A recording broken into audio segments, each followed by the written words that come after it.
You can start if you like.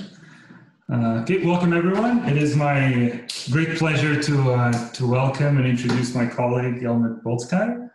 So Helmut is with ETH Zurich, is with the Department of Information Technology and Electrical Engineering. He's a professor there, holds the chair of mathematics of information, and so I'll try to be brief to not steal too much time of Helmut's talk. He did his beginning of his education, including PhD in Austria, and spent some time in Stanford, some time in UIUC in Urbana-Champaign, and then ETH was very fortunate to hire him, where he's been for some time now. He has a long list of awards that would take me a long time to describe. They include achievements in research, service, teaching. He even has a few companies that he has formed. I'll just mention very briefly that he was an editor-in-chief for IEEE Information Theory from 2010 to 2013. He gave the Padovani lecture of the IEEE Information Society and is just received a 2021 Rothschild Fellowship. And so, without taking any further time, I'm very excited to hear what Professor Bölcskei has to tell us about fundamental limits of deep neural learning. Helmut, take it away. Okay, thank you very much, Afonso, for the generous introduction. Welcome, everybody. Hello. I would like to thank the organizers for giving me the opportunity to speak here.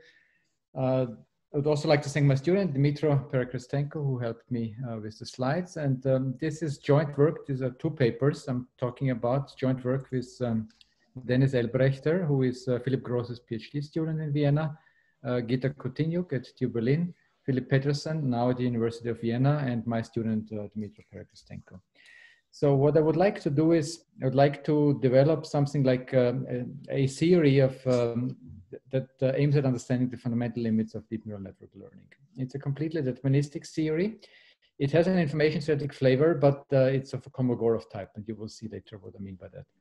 So I don't think I have to go into details about what deep neural networks can do well. Classification, there's standard classification tasks, like you present a network with a collection of images, and you ask the network to sort the images and to recognize the people in the images, or annotation of pictures. So you would present a neural network with this picture here, and of course it would immediately recognize that this is Carlos Kleiber conducting the Vienna Philharmonic's New Year's concert in 1989. And why would the network understand that it must be 1989? You look at the flowers in the back, and the flower bouquets, they change in color every year. And he conducted it twice, and in '89 it was actually this color of flowers.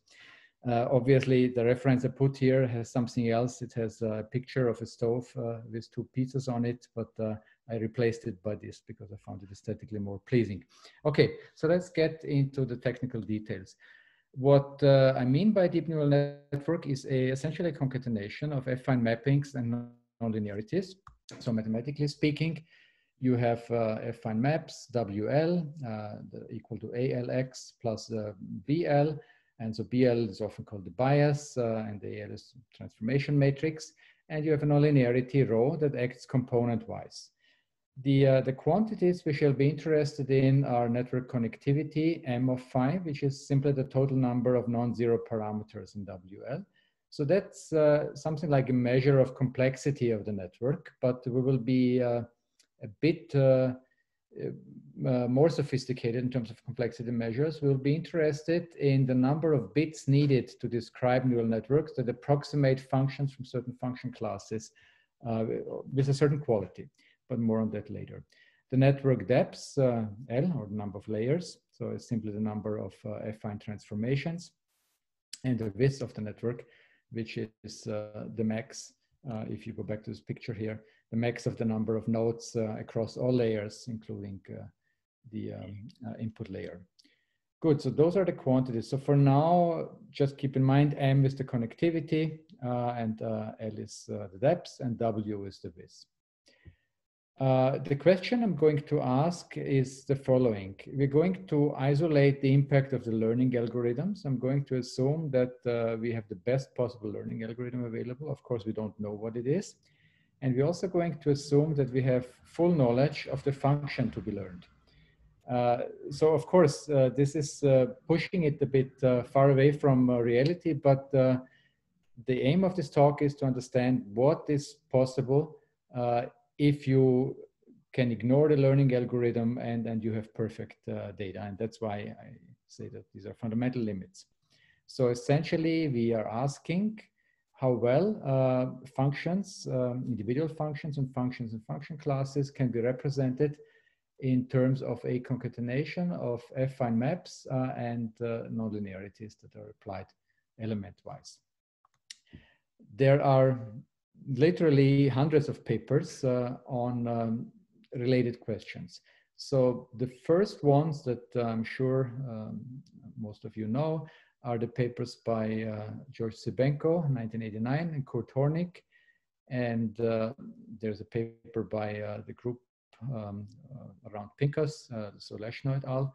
So essentially saying that any decent function you can represent with a single hidden layer neural network. So single hidden layer simply means that we have an input layer, we have one hidden layer, and then we have an output layer with an error that you can make arbitrarily small. There is, however, no bound on the width of the network in this case. And typically, if you want the approximation quality or the epsilon to go to 0, then the width of the network increases. It's a function of epsilon some way. And there is a paper back in 2017, and there's many references. I mean, I'm not being complete here. That looks at the approximation of Lebesgue integrable functions, so very general, and says there exists a ReLU, rectified linear unit network of width n+4, n is the input dimension, such that the approximation error can be made arbitrarily small. There's no bound on the depths here. So these are probably the best known results. Now there's a long list of references that looks at all sorts of questions around the approximation of functions with neural networks. What I want to mention here is the work by Andrew Barron, who looked at the approximation error bounds for smooth functions in terms of the number of nodes. Then Charles Chewy, Ron DeVore. There's a lot of work by Mashkar and Charles Micheli that we benefited from, in particular from Mashkar's papers. I don't want to go through this entire list. But if you look at more recent literature, there is a number of papers that are trying to quantify the impact of depths on the approximation quality. And that's going to be a theme that I'll be talking about towards the end of the talk. Now, the paper that I would like to single out here and that really got us started with this project here is the paper by Shaham, Cloninger, and Kaufman on neural network approximation of wavelet frames. And you will see later when I talk about the transference principle that this is actually an idea that was somewhat implicit in that paper, but I want to give credit to that paper. So that's the paper, Philip Gross and I read that paper, and that's what got us started with this project. Good. So what we want to do is we want to develop a systematic framework for understanding the complexity of neural networks that approximate either individual functions, or you will see in the second part of the talk, functions from a function class with a certain approximation error. And we'll start with approximation of individual functions. And the main result in the first part of the talk is summarized on this slide here. It says that deep networks provide exponential approximation accuracy for a wide range of functions. What I mean by exponential is that the approximation error decays exponentially in the connectivity of the network. So the connectivity, remember, is simply the number of non-zero entries in those affine transformations. The way we do this is we start with, so we build an algebra and we start with the approximation of the squaring function through deep neural networks. And the main result here, and this is a result that there was an initial result by Dmitry Yarotsky, that our result is a little bit different, but essentially the credit goes to him for this result, is that you can approximate the squaring function with a deep neural network of depths no larger or growing no faster than logarithmic in 1 over the approximation error. The width of the network is finite, and this b here is actually a bound on the weights of the network. And this will be, I didn't introduce that before. So B is simply a bound on the absolute value of the entries in the W's, in the ALs and the BLs. And you will see later why the size of the weights in the network plays an important role. What I would like to single out here is that if you look at the depths, it's logarithmic in 1 over epsilon, the width is finite.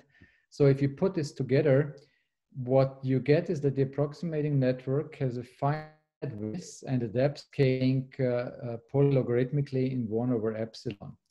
Now, since the connectivity is necessarily upper bounded by the depth of the network times the width times width plus 1, why? Well, you have the A's, transformation matrices, and the B's, the biases. And so that's what you get here. W squared corresponds to the transformation matrices, so they can have no more non-zero entries than W squared. And the bias corresponds to this term W times 1. And then you multiply this by the depth of the network. Now, if the depth is logarithmic in 1 over epsilon and the width is finite, then M is upper bounded by a constant times log 1 over epsilon.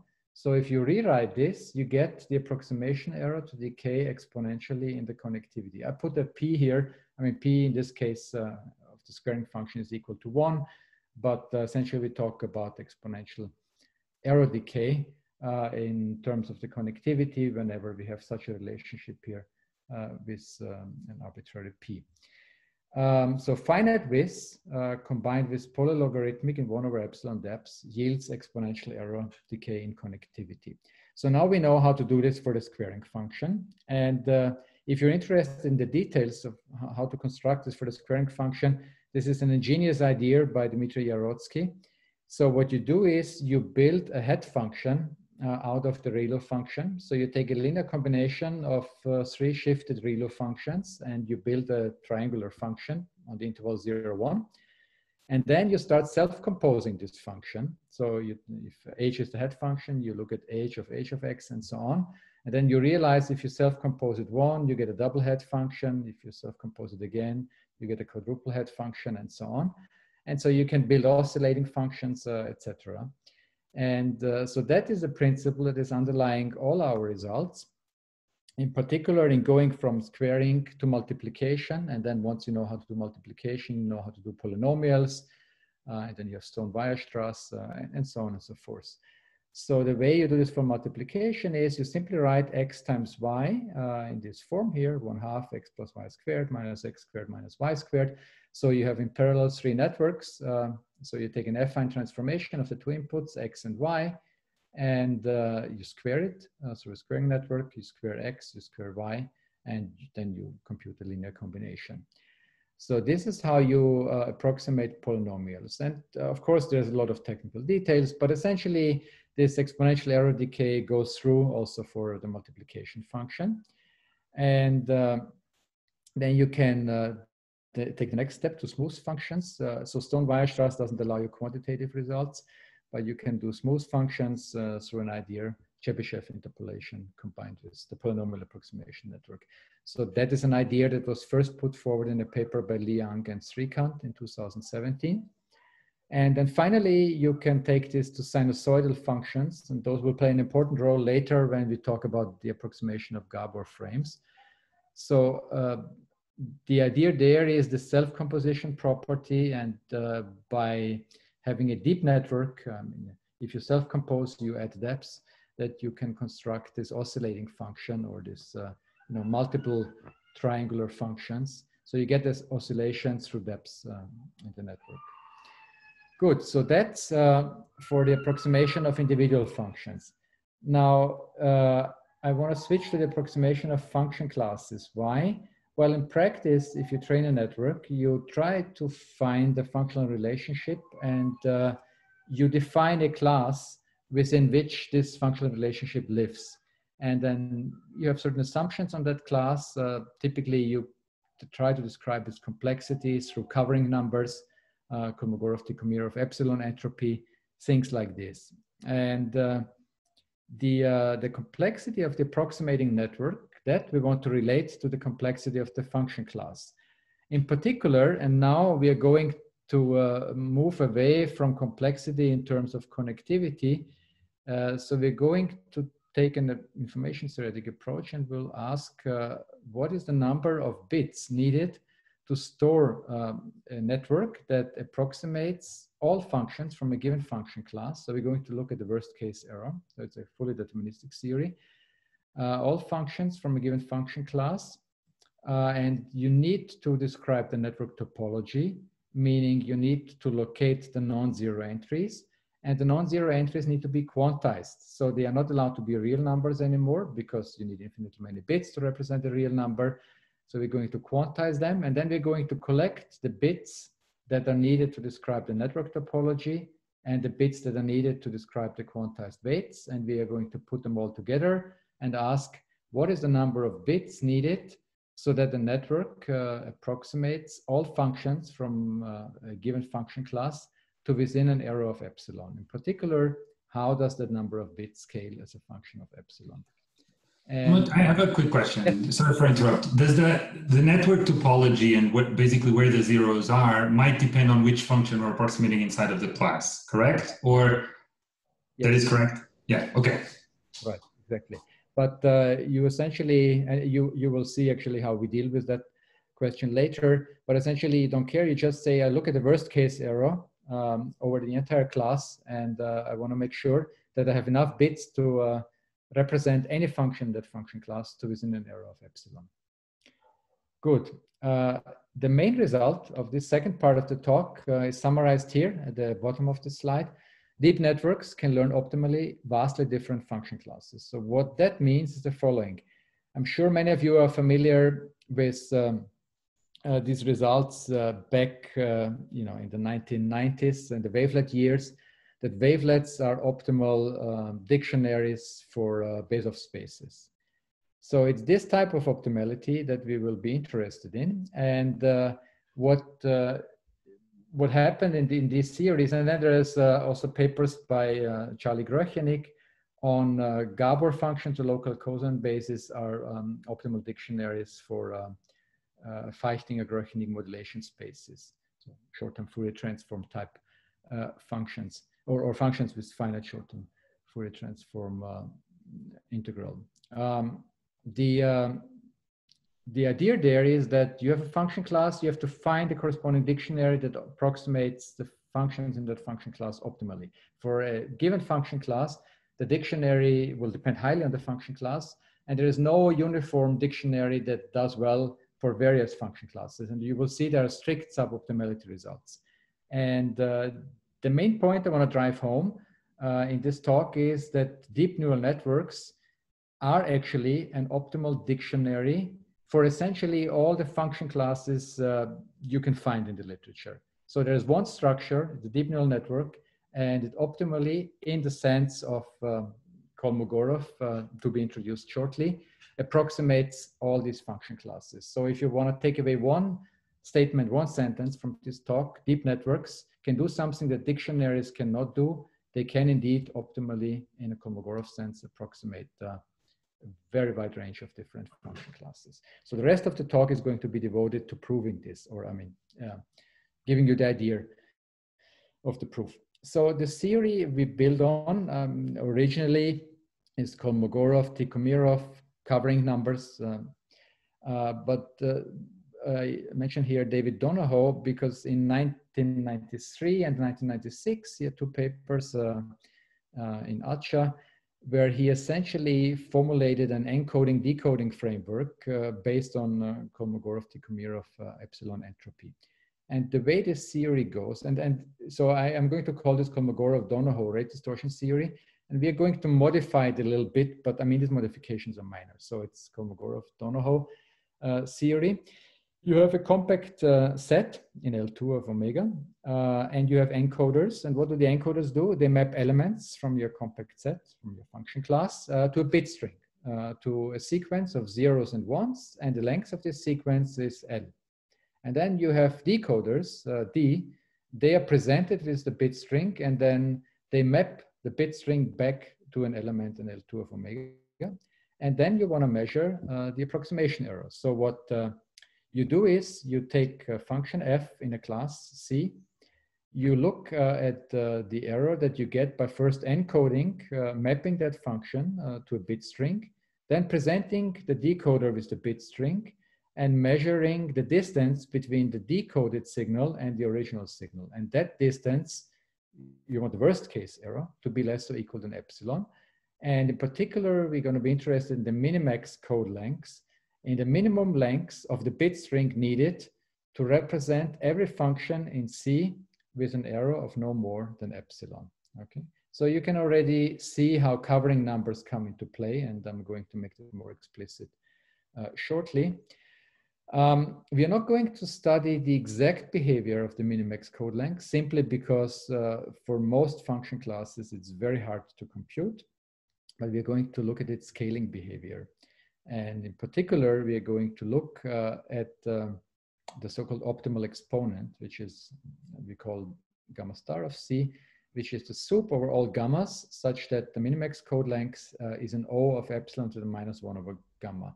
Why that, I will show you in a second. So for now, just keep in mind that gamma star of C quantifies the description complexity of the function class. This is our first element. We want to relate the complexity of the function class to the complexity of the network. So complexity of the network, number of bits needed to store network topology and quantized weights. Larger gamma star of C means a smaller growth rate in the minimax code lengths, and therefore smaller memory requirements for storing the signals. So gamma large is good. Okay, so we want gamma to be as large as possible. Now, first of all, how does this relate to metric entropy? And secondly, why order epsilon to the -1 over gamma? So this is what I want to show you in the next two slides.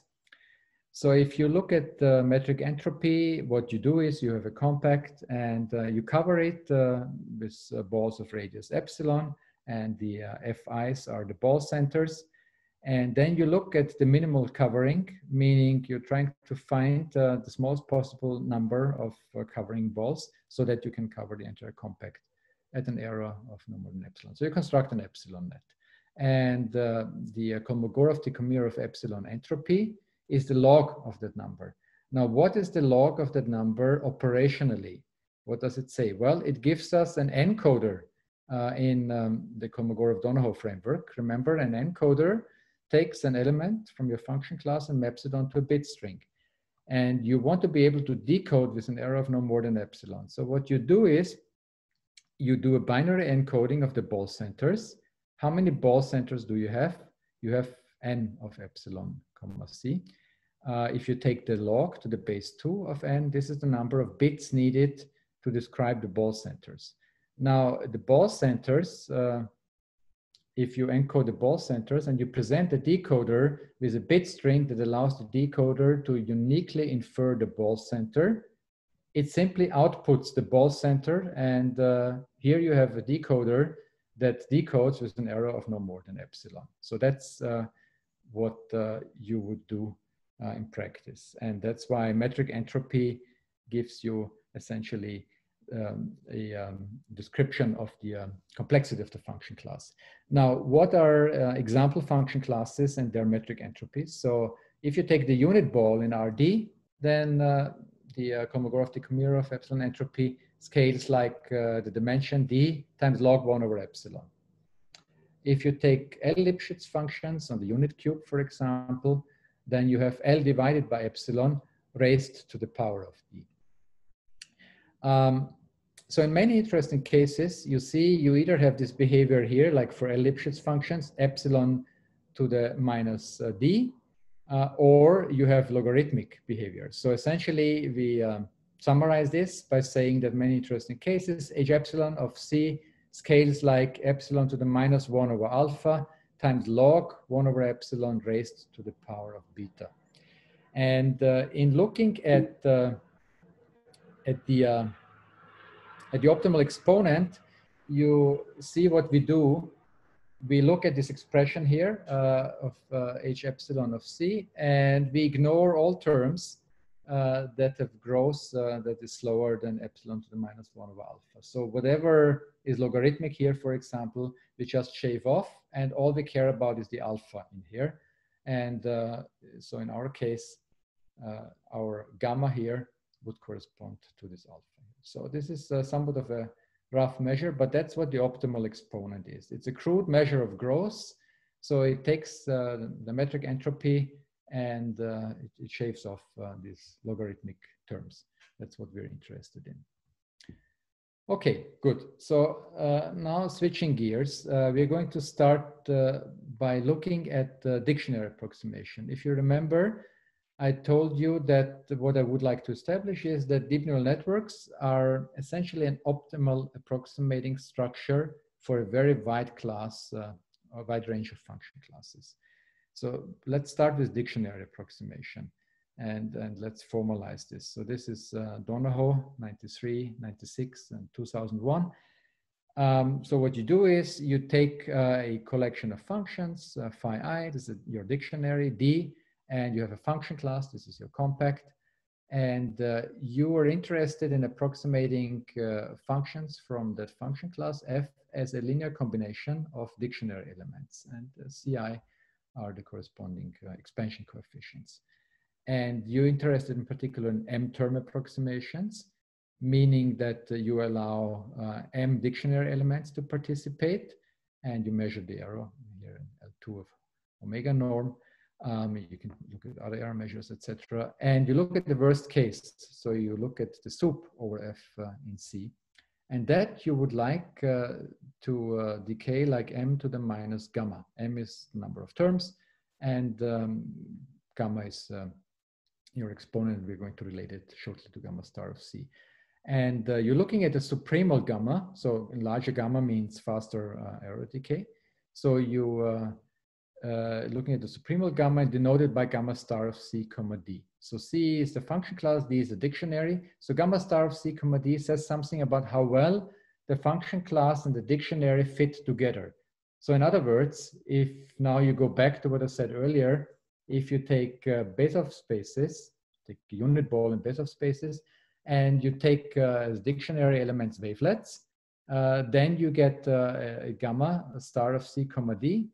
That is optimal. In other words, you can't find a dictionary that will do better in terms of this measure, this exponent gamma, than wavelets would do for Bezoff spaces. In fact, you can show that if you take other dictionaries, they are strictly suboptimal, so their gamma is going to be smaller. Remember, gamma large is good.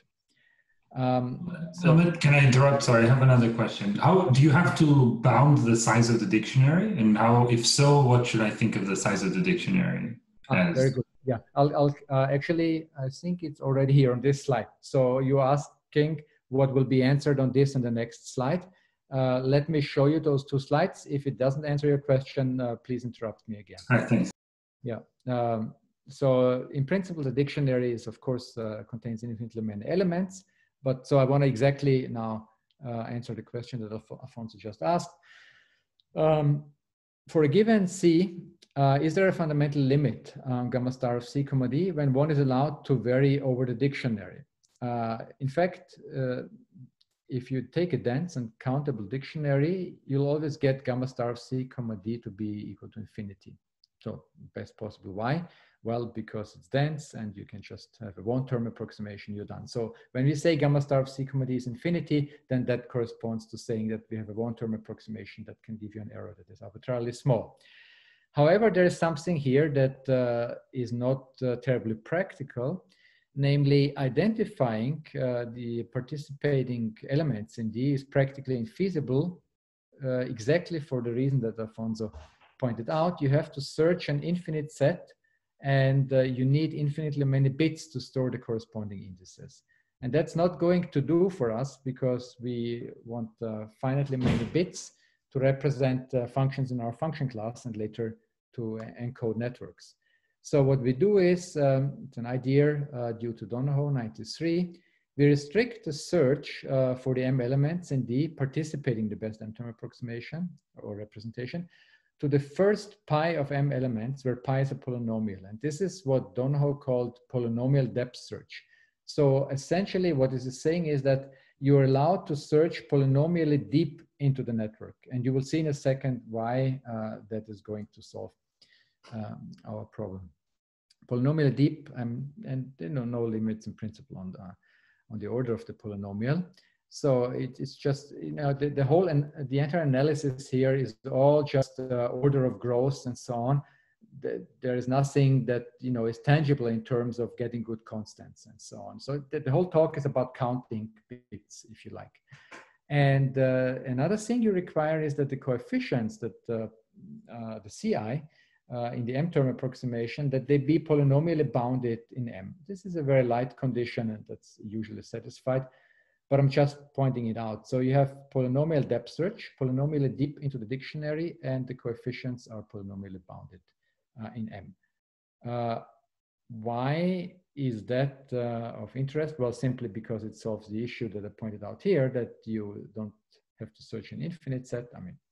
And you don't need infinitely many bits to store the corresponding indices. How many bits do you need to store the indices of the participating elements? If you're allowed to search polynomially deep into the network, you need log of pi of m. So log of pi of m is essentially constant times log m. And that's, I'll show you shortly why that leads us to rate distortion optimality. So Alfonso, does that answer your question? Yes, thank you. Yes, it does. Thanks. Good. Sure. Okay, so here is the formal definition of effective best M-term approximation. Right? Just like before, we want to approximate every element in a compact C by a linear combination of dictionary elements. And now we are no longer allowing the M participating elements to be chosen from the entire dictionary, but only we allow to search polynomially deep into the dictionary. The cardinality of the approximating set should be equal to M, and the CIs have to be polynomially upper bounded by M. And we take the same polynomial here. You just take the max of the two polynomials, so that's not really a restriction, just makes the exposition simpler. And you denote this exponent that you get, so the maximum gamma that you get here by gamma star effective of C comma D. You may ask yourselves, why am I interested in an approximation error that decays polynomially in M? And you will see in a second why that is the case. Anyway, so we have M-term approximation, no limits on the number of elements you can search in the dictionary, and effective best M-term approximation, you have polynomial depth search, and the CIs have to be polynomially upper bounded. So here's the first result, Donohoe 93. The effective best M-term approximation rate, so gamma star effective of C comma D, is now upper bounded by the optimal exponent gamma star of C. So that's quite a bit better than what we had before. If you remember, we found that if you have a dense and countable dictionary, you always get gamma star of C comma D is infinity. So, but this result is not, as I said, practical. Whereas if you combine polynomial depth search with polynomial decay constraint on the coefficients, you get this result. So I should say that Donohoe had polynomial depth search. There was no polynomial growth condition on the CI, so this is a refinement, but it's really minor. And so here what we're really interested in is what are function classes C that are optimally representable by D. So we're turning the question around. You give me a dictionary, and you ask me, which function classes can optimally represent with the dictionary? So for example, if you give me wavelets, then my answer would be, well, unit balls and Bezoff spaces. If you give me Gabor functions, my answer would be, well, you take Feichtinger-Gröchenig modulation spaces. So that's a coherent structure, whereas in wavelets you have affine structures. You have the affine group underlying. So what is known in terms of these exponents in the literature? So this table is not exhaustive, but there's a fair number of things known. And if you read the table, the way to do this is you have the function class here in the leftmost column. It's just a symbol F used for the function class.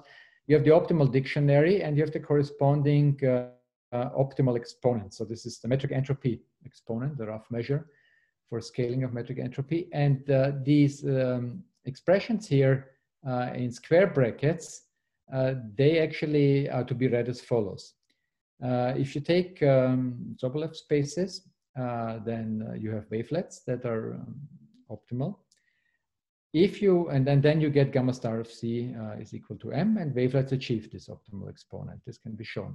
You can also show, again, something established by Donohoe, if you take a Fourier basis, so Fourier series, for example, then you get the gamma star that is strictly worse than what you would get for wavelets. So there is a concept of suboptimal dictionaries.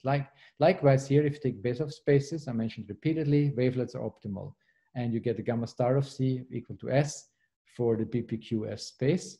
Whereas if you take Fourier series, so it's essentially a rectangular function and then modulated, you get gamma star of C to be S minus 1/2.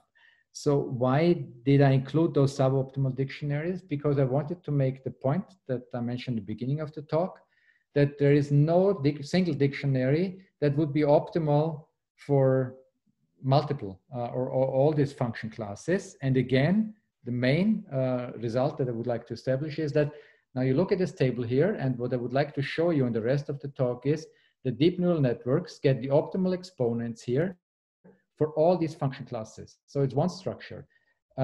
You don't have to think about choosing a dictionary. Why could it be of interest for a practitioner? Well, if you want to learn functional relationships, you often don't know what smoothness classes or what function classes you have underlying.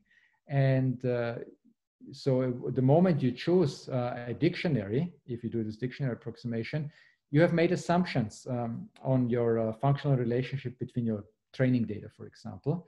But you would like to avoid those assumptions. You say, let me take a deep neural network. If I have the optimal training algorithm, of course, it's a hard problem.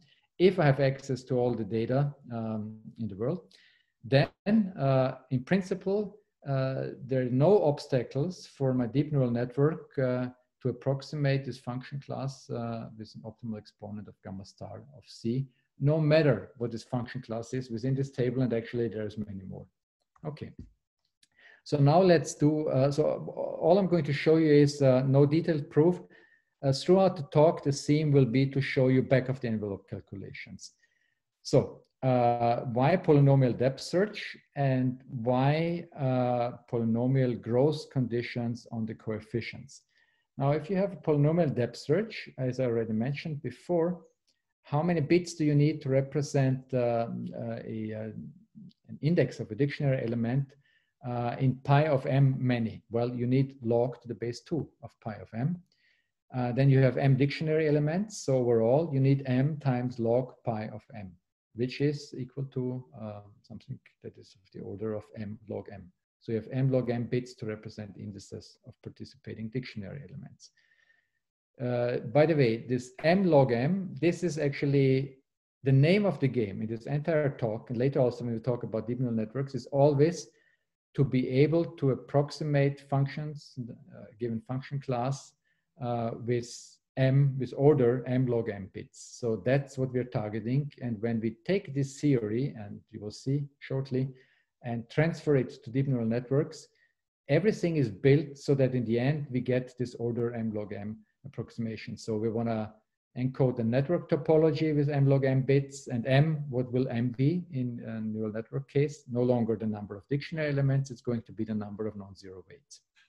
And the coefficients, ci, if they are polynomially bounded, and we quantize them by rounding them to integer multiples of m to the minus alpha, then you get, you need order m log m bits to represent the quantized coefficients, and you have m of them, sorry, you need log m bits, and then you have m of them, so you get, again, order m log m. Then you put these two together, and overall you get m log m bits to represent the indices of participating dictionary elements. What you need to prove here, and what I'm not mentioning, is that if you quantize the coefficients, that the quantization error doesn't amplify and lead to an error blow up when you synthesize your function from your participating dictionary elements multiplied by the quantized coefficients. And the way to do this is you Gram-Schmidt orthogonalize essentially the dictionary elements chosen by whatever algorithm you have, matching pursuits or whatever. And then you can actually show the stability results that I mentioned. So if you have m log m code lengths for the optimal dictionary element. If you now go back and you remember, we were interested in our approximation error to decay like m to the minus gamma. So epsilon is m to the minus gamma. Therefore, m is a scale is like epsilon to the minus 1 over gamma. You insert that here, you get m log m is epsilon to the minus 1 over gamma times log epsilon to the minus 1 over gamma. And then you shave off the log term and you just take a little bit away from gamma star of c. So I call this O tilde, and you get epsilon to the minus 1 over gamma star of c, and that gives you optimality. So that's the optimal minimax code length scaling that we had before. That's precisely here, the optimal exponent. The minimax code length scales like O epsilon to the minus 1 over gamma. And that's why polynomial depth search combined with polynomial growth constraint on the coefficients does the job. Okay, so this is dictionary approximation. So recalling, a given function class has a corresponding optimal dictionary, and different function classes will have different optimal dictionaries. By the way, computing this gamma star of c comma d, there is quite a bit of literature on these things. It's usually a quite formidable task, and there's very few cases where it's easy, but usually it's really hard. Good. Now, moving to neural networks. Again, remember, I would like to establish now that in this table here, all the function classes you see here and the corresponding dictionaries, optimal dictionaries, deep neural networks are an optimal, quote unquote, a substitute for an optimal dictionary. There's one structure for all those function classes. Okay, so how do we go about this? Now, if you think about a neural network, there are two things you have to worry about. One is to encode the topology, meaning the locations of the non-zero weights. And the second thing, the weights themselves. So you don't want to just represent them as real numbers. You want to quantize those real numbers. And then there is something I mentioned before. There's a need to control the quantization-induced error. In the dictionary approximation case, this was done through Gram-Schmidt orthogonalization. I just mentioned it. This is a bit trickier in the neural network case. I'm not going to go there, but essentially what you do is you use Lipschitz properties of nonlinearities and they find transformations.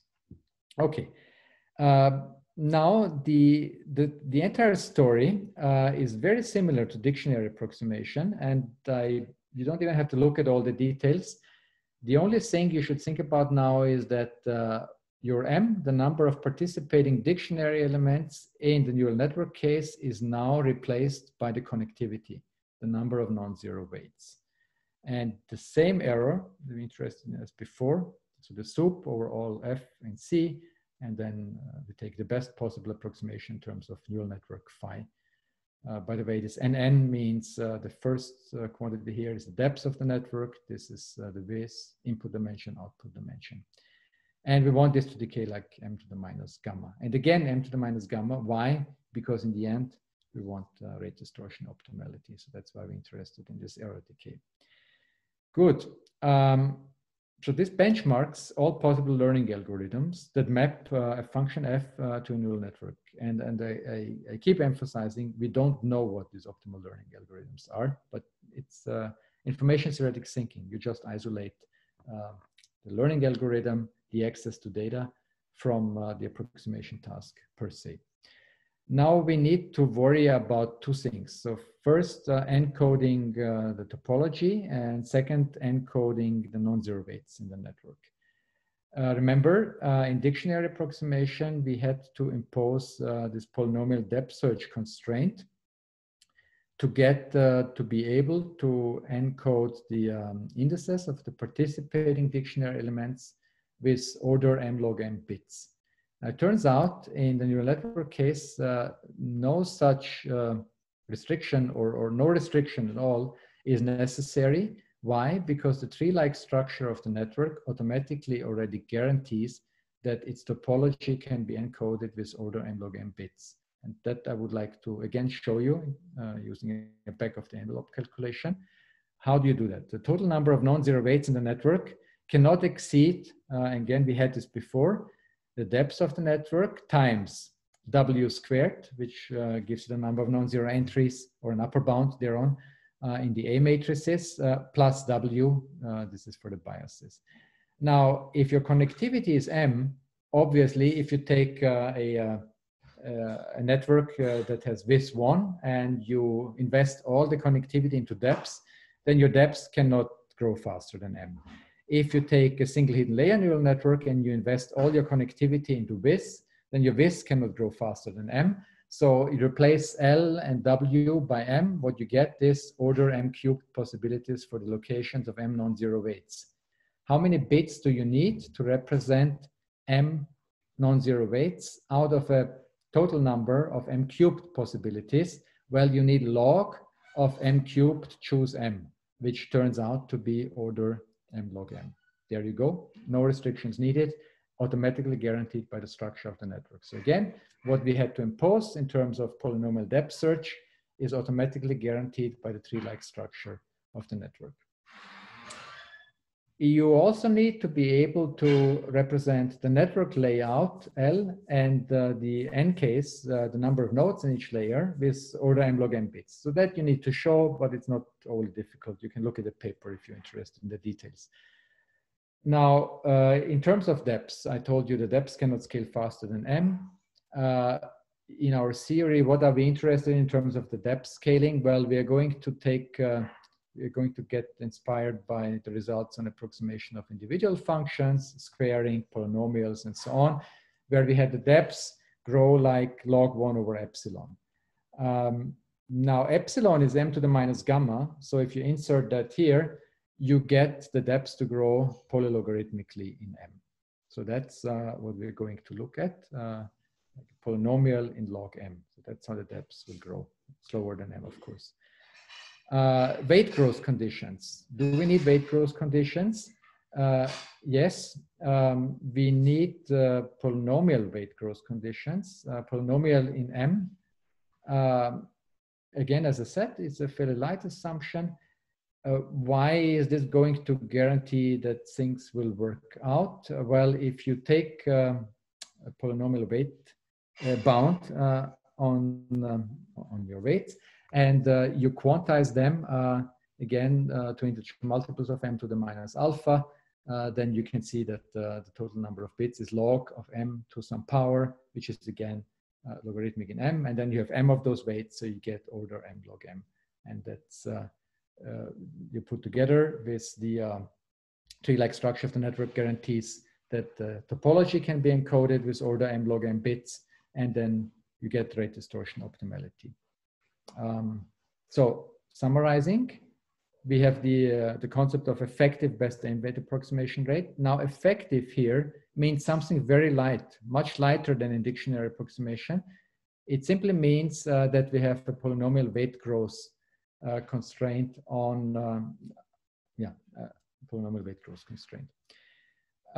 Gamma star effective neural network, you should think of replacing gamma star of C comma D. D is the dictionary. Here the dictionary is a neural network. So that's why we subscript this by NN.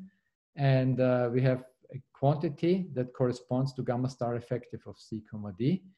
And now we are going to establish that for any function class in the table I showed you before, that gamma star effective neural network of C is equal to gamma star of C is the optimal exponent. So this is formally what we're going to do. First, we're going to note or to show, and this is actually, I'm not going to show you the proof, but you can show that gamma star effective neural network of C is less or equal than gamma star of C. It's a tedious but not overly difficult proof. And we're going to say that the function class is optimally representable by a neural network if gamma star effective of neural network, gamma star effective neural network of C is equal to gamma star of C. So if the neural network is sort of an optimal dictionary for the function class. And the question is now, given neural networks as approximating structure, what are optimal function classes that satisfy gamma star effective neural network of C is equal to gamma star of C? And as a byproduct of these results, you get that the connectivity growth rate of a network if you want uniform approximation error of epsilon for your function class, must exceed epsilon to the minus 1 over gamma star of c. So there's something like a lower bound on the connectivity growth rate. So it tells you the richer your function class, the faster your connectivity has to grow, which is what you would expect. So how do we go about establishing this result that I keep talking about as being the central result in this whole theory, namely that neural networks optimally approximate all those function classes? Well, we are going to use what I call the transference principle. What we are going to do is we're going to take a given function class C, a given associated optimal dictionary, and we're going to show that the dictionary elements can be approximated with neural networks of a connectivity that scales in terms of O tilde. Remember, tilde means we shave off log terms here. O tilde of M. In other words, if you have an M term approximation, you get, if you can establish that your dictionary satisfies this transference principle, it's going to be no more complex to represent the dictionary elements with neural networks where complexity is measured in terms of the number of non-zero weights or connectivity. The basic idea is the following. Okay, let me stay here and explain this. Take a wavelet dictionary. If you can approximate the mother wavelet well with a neural network, how do you get the other wavelets? By shifting and applying an affine transformation. Now, if you think about neural network, well, an affine transformation is built in, and the shift is also easily realized. I mean, your A matrix can just be a shift matrix. So this is what I call an invariance principle. So that's not so surprising that if you have a mother wavelet that you can approximate well by a neural network, that you can approximate all other wavelets that are obtained by shifting and scaling the argument, the mother wavelet, also. What is more interesting, you will see later, is that this applies not only for affine structures, because then we would be essentially stuck with affine dictionaries. It also applies to other structures, like the Gabor structure, for example. But the line of argumentation here goes as follows. We start with a dictionary, in this case an affine dictionary, and that is effectively representable by neural networks. What effectively representable means is what I just explained, that the mother wavelet can be represented with an approximation error that decays exponentially in the connectivity. And then all the other wavelets through this invariance principle are representable also with an approximation error that decays exponentially. So that's really what's behind this effective representability result. And then you can show that the gamma star effective that you get for a neural network is larger or equal than gamma star effective of C comma D. What this means is that whatever you can do in terms of dictionary approximation for this function class C, a neural network can do this just as well or potentially better for a given function class. And then you go and you say, well, in particular, if my function class is optimal for my dictionary, then what I have is the following. We have gamma star effective NN of C is greater or equal than gamma star effective of C comma D. So these are the middle two quantities. Now we have an optimal dictionary. So gamma star effective of C comma D is equal to gamma star of C. And we know that gamma star effective neural network is upper bounded by gamma star of C. So we have sandwiched gamma neural network effective, star effective of C. And we know that this must be equal to gamma star of C, and the neural network is optimal. So again, what you do is, and so here is what the name of the game is. You need to find a dictionary that optimally represents your function class, but not only that, that dictionary also has to be optimally representable by a neural network. And for wavelets, you do this by finding mother wavelets that you can approximate well with exponential error decay, and then all the other affine transformations follow suit. Now, if you think back to the first part of the talk, which functions can be approximated well with a neural network? Well, almost anything. Or, I mean, I showed you this whole algebra, right? So what I'm saying is that this is actually not an overly difficult task. And if you look at the paper, we do this actually for two different wavelet dictionaries. And in the first paper, it's done for shearlets and so on explicitly. So it's shown that it's quite easy to do it for a number of different affine dictionaries, so wavelets, shearlets, and whatever you have it. Same idea for in the Gabor case. What is interesting here is this invariant structure. So what is the group structure underlying the Gabor transform? It's the Weyl-Heisenberg group. So you have shifts in time and shifts in frequency, or shifts in time and modulation. And again, you get this invariance principle. And whereas in the wavelet case, it simply comes from the fact that affine transformations are naturally built into neural networks. In the Gabor case, again, you have the shifts, it's clear, it's built in a neural network.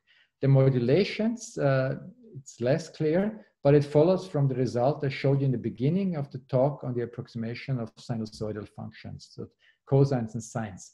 What makes those functions, well, approximable by neural networks? It's this self-composition property of the head function, so that you can start building these oscillations. And then same thing as before, you sandwich gamma neural network star effective of C by gamma star of C, and you're done. And optimality for Wilson basis